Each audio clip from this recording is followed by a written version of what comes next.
Thank you. I find it quite funny that what began as a hunting bow a few thousand years ago, through the craftsmanship and creativity of people down the ages and across continents, has given us this incredible instrument with 47 strings and 7 pedals that move in 21 different notches. Raise your hand if today is the first time you are seeing a pedal harp. Okay. Wow, that's a lot of people. And raise your hand if today is the first time you are seeing a pedal harp in person. Okay, that's like the whole room. Wow, thank you.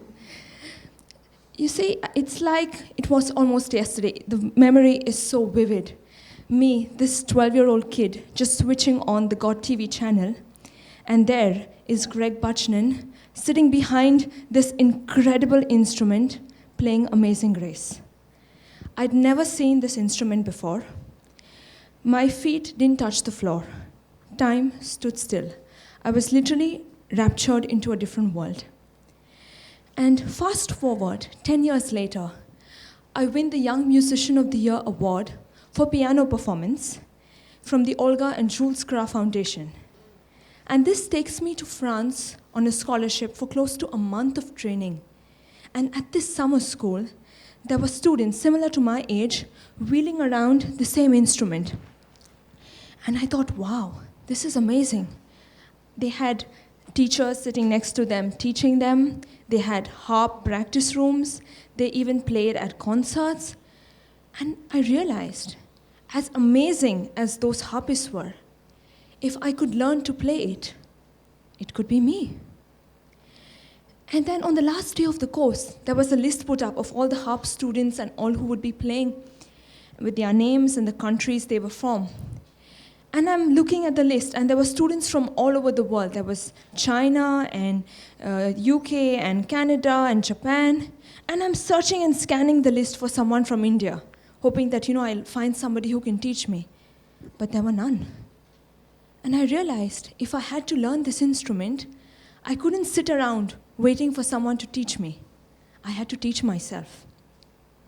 But apart from finding a teacher, the challenge with this instrument is that it is insanely expensive.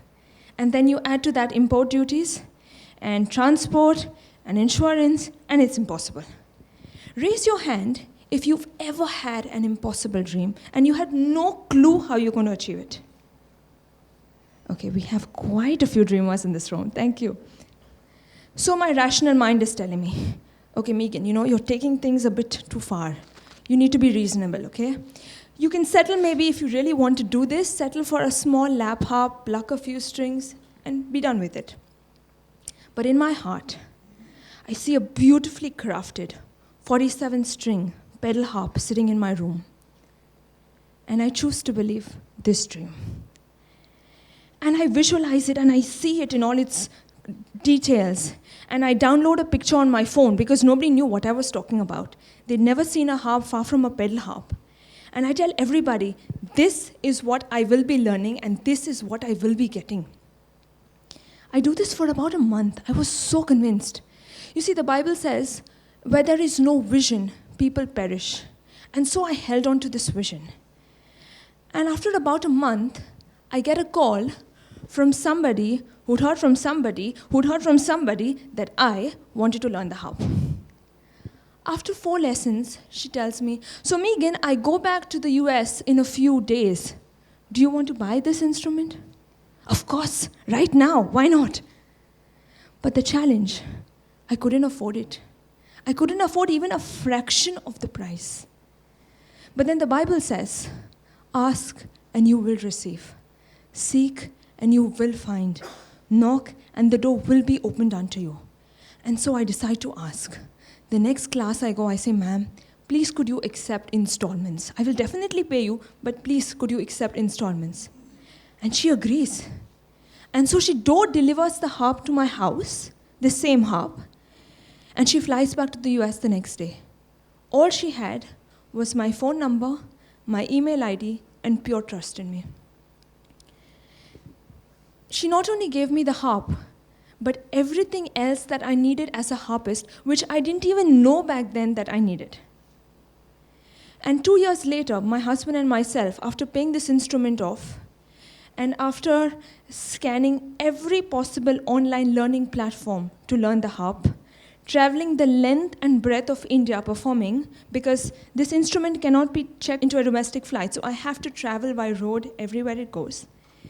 And having performed with Maestro Rahman and Arijit Singh, having now bought a harp I can fly with, and after exhausting the patience of all my internet providers, trying to find an internet connection that can work across all the learning platforms, and I'm still looking for one, I hit a platform.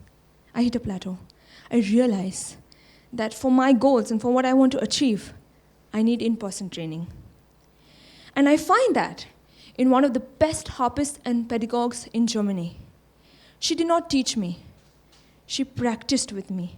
You see, there is such a wealth of wisdom that it is really difficult to acquire this, in a remote format.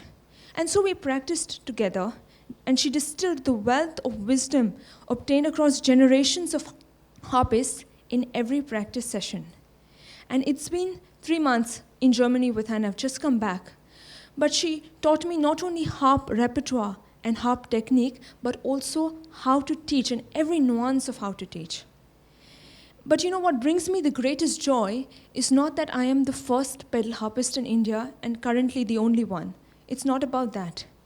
It's the fact that this dream that was impossible for me is now possible for anyone in the country who wants to learn this instrument. My Facebook page, YouTube channel, and all social media are in the name of Harp India, because it is about bringing this beautiful instrument to India and also taking India to the international stage with this instrument. Apart from supporting visiting harpists and orchestras who come to this country and need a harp, now there's a platform for professional training.